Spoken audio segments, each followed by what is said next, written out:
आता हेच बघा ना, जसं मैलावरती आपली भाषा बदलते, तसंच प्रत्येक घराघरामध्ये एकच भाजी वेगवेगळ्या पद्धतीने बनवली जाते. त्याची वेगवेगळी रेसिपी असते.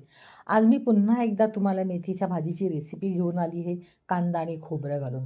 तर काय करायचं, कढईमध्ये तेल चांगलं तापवायचं, त्यात थोडं फोडणीला घालायची.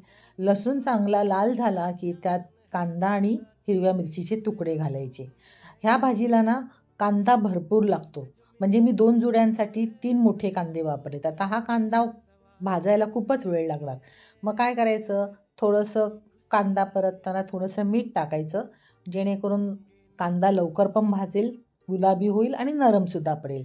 कांदा चांगला परतून झाला, गुलाबी पडल्यानंतर त्यात आपण मेथीची भाजी घालणार आहोत.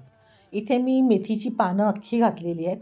तुम्हाला हवं तर तुम्ही बारीक कापून सुद्धा त्या मेथीच्या भाजीचा वापर करू शकता.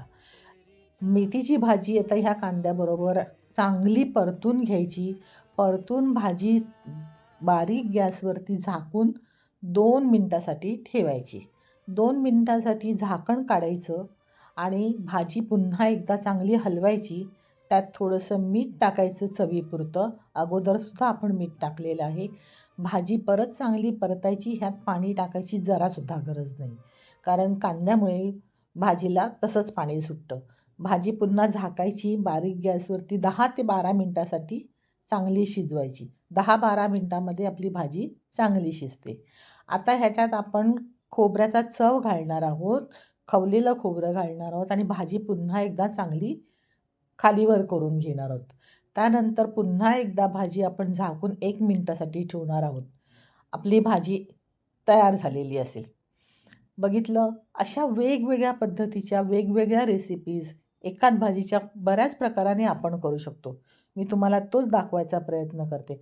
तर तुम्ही त्यासाठी माझ्या चॅनलला सबस्क्राईब, लाईक आणि शेअर करा, जेणेकरून माझे व्हिडिओ तुमच्यापर्यंत पोहोचतील. बाय.